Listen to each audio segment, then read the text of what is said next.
guys, welcome to Just Football Talks, your new home for latest news, reviews, previews, transfer talks and so much more. So आज बात करेंगे one of the biggest clubs in Europe, that is Barcelona. And Barcelona की बात करेंगे हम next season उनको क्या improvement चाहिए, about Xavi, about the young players. So आइए लेट्स स्टार्ट दिस वीडियो।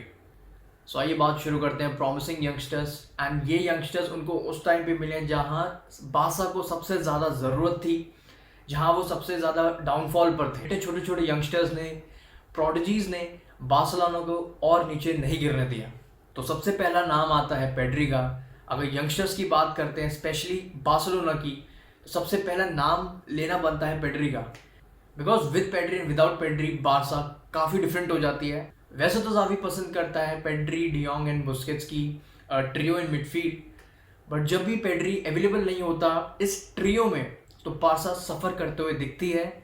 ये आप खुद देख सकते हैं जब पेड्री अवेलेबल नहीं था फ्रैंकफर्ट के अगेंस्ट, अभी जो एंड में लीग मैचेस चल रहे हैं रायो वैलेकानो के अगेंस्ट, मतलब उनकी जो मिडफील्ड की जो शार्पनेस होती है, वो अटैकिंग थ्रेट्स बढ़ जाते हैं जब पेड्री होता है। But without Pedri for sure Barcelona suffer करती है।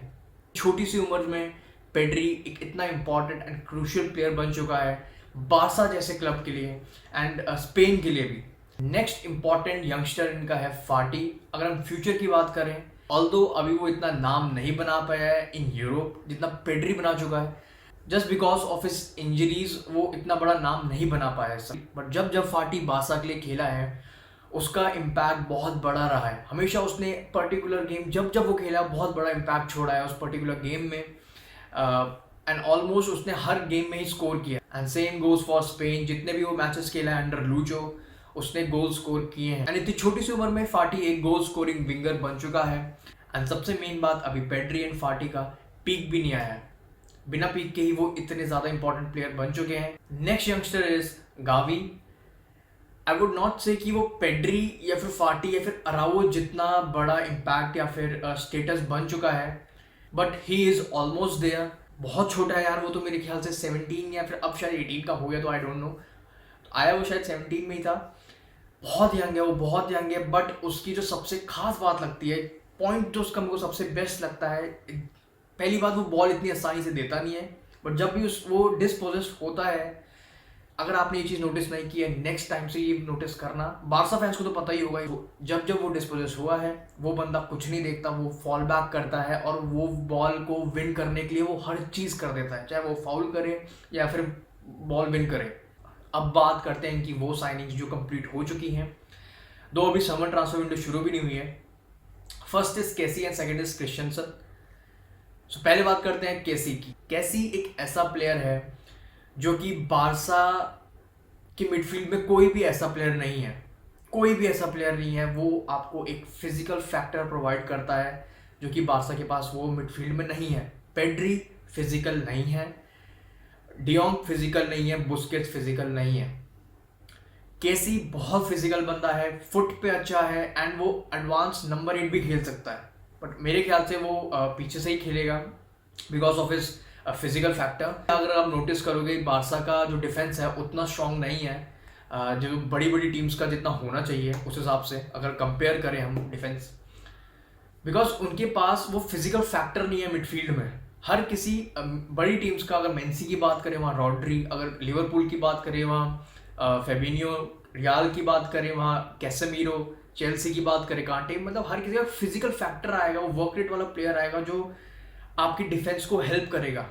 बट जब बात आती है बार्सिलोना पे, वो उनके पास नहीं है। बुस्केट्स सारे काम कर सकता है बट वो फिजिकल फैक्टर वो प्रोवाइड नहीं कर सकता। सो मेरे पॉइंट ऑफ व्यू से ये साइनिंग बहुत ही ज़्यादा क्रूशियल थी, क्योंकि यही एक फैक्टर था जो ये लोग बहुत लंबे टाइम से मिस करते थे अपनी मिडफील्ड और डिफेंस में। अब यार बार्सिलोना की बात कर ही रहे हैं तो मेरे हिसाब से ज़ावी की भी बात करना बिल्कुल बनती है, डेफिनेटली बनती है। कोमन के अंदर और ज़ावी के अंदर, कोमन के अंदर बार्सिलोना 9th या 10th पोजीशन पे आ गई थी और वही team Xavi Barcelona currently 2nd position पे बैठी हुई है।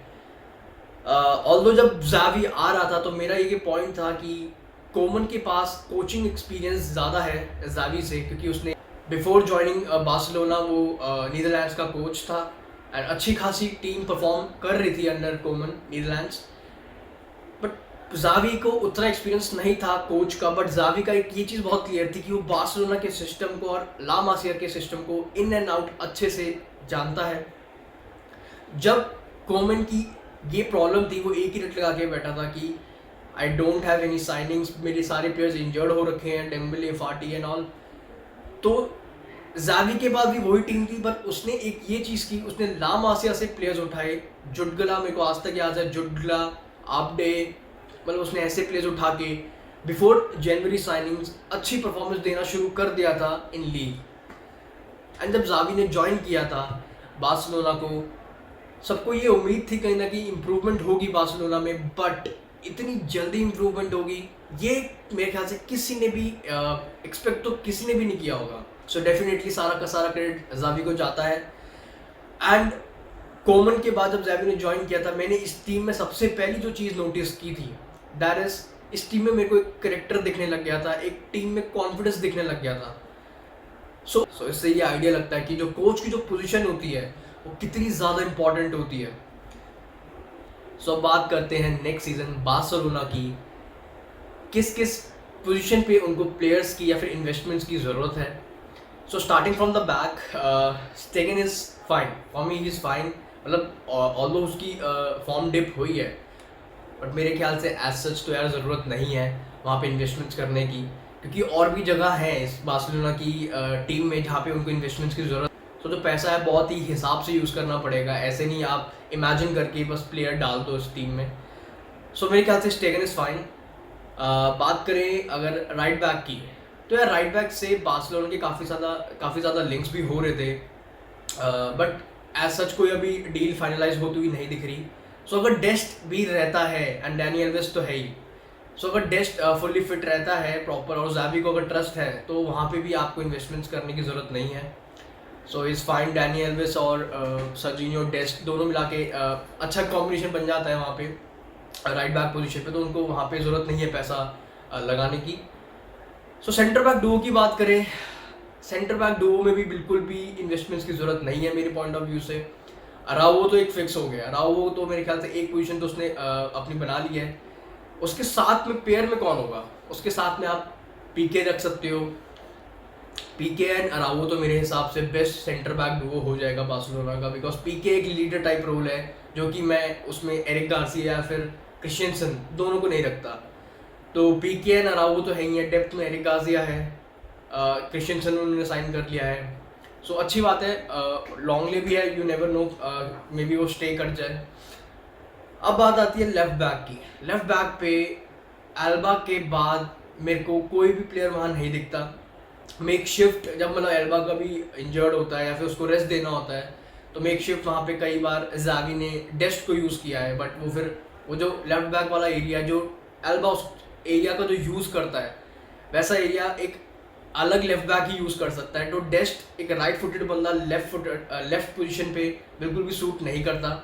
डिफेंसिवली हाँ स्ट्रॉन्ग हो जाते हैं बार्सिलोना, बट एल्बा को यार हम बचपन से देखते आ रहे हैं, ऑफेंसिव वाइज वो कितना स्ट्रॉन्ग है, वो चीज़ उसे अगर किसी जगह पैसा डालने की ज़रूरत है, वो एक पोजीशन है लेफ्ट बैक। क्योंकि पहली बात तो एल्बा भी अगर आप मेन प्लेयर रखते हैं, defensively he is not that good, अब उसकी लेग्स ख़त्म हो चुकी हैं, वो भी अपने करियर के बिल्कुल एंड पे है, but offensive wise he is too good. So मेरे हिसाब से डेफिनेटली एक लेफ्ट बैक की उनको ज़रूरत है। अब चलते हैं मिड में। मेरे हिसाब से मिड में तो उनको कोई भी ज़रूरत नहीं है, अब ये फुल्ली पैक्ड हो चुके हैं, फुल्ली सॉर्टेड हो चुके हैं। डियोंग है, पेड्री है, बुस्केट्स है, केसी साइन कर लिया है, गावी है, निक्कू है, तो मेरे ख्याल से इनको कोई भी ज़रूरत नहीं है और प्लेयर की इस पोजीशन में मिड में। बात करते हैं फ्रंट थ्री की। फ्रंट थ्री की अगर बात करें, देखो डेम्बले मेरे लिए तो राइट विंग पे फिक्स है, फेरान है, फाटी है, लेवेंडोस्की से इनके लिंक्स हो रहे हैं, लेवेंडोस्की वाली डील पुल ऑफ कर लेती है, तो मेरे हिसाब से बहुत ही बढ़िया डील होगी। बिकॉज मेरे को ऐसा लगता है इस पूरी टीम में इनके पास एक बड़ा नाम नहीं है, एक फेस नहीं है। एनी डे मैं ओबामेयांग एंड लूक डियोंग से लेवेंडोस्की को ऊपर ही रखता हूँ। फिनिशिंग वाइज बहुत डेडली स्ट्राइकर है यार लेवेंडोस्की। और अगर बार्सिलोना को किसी पोजीशन पे पैसा डालने की बहुत ज़्यादा ज़रूरत है, for me that is left back. And if अगर लेवेंडोस्की आप पुल ऑफ कर सकते हैं तो बहुत ही बढ़िया हो जाएगा। Alright then, that's all for this video. I'll see you very soon. Thank you.